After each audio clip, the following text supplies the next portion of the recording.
लोलू थंडीने गारटलेली आहे. तशी छान छान बसली आहे मांडी घालून. गुंदू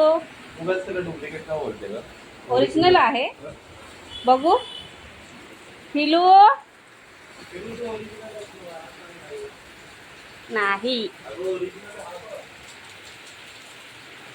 तर फ्रेंड्स, अशा प्रकारे आपली मटकीची भाजी झालेली आहे आणि आपण त्यामध्ये घालणार आहोत छान छान खवलेला नारळ.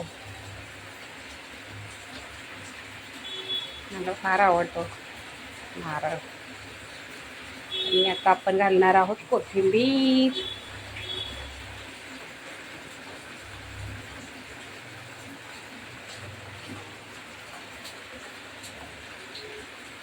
कशी छान दिसत आहे आपली भाजी. चला तर मग या फ्रेंड्स सर्वांनी ब्रेकफास्ट करायला मटकीची भाजी आणि चपाती.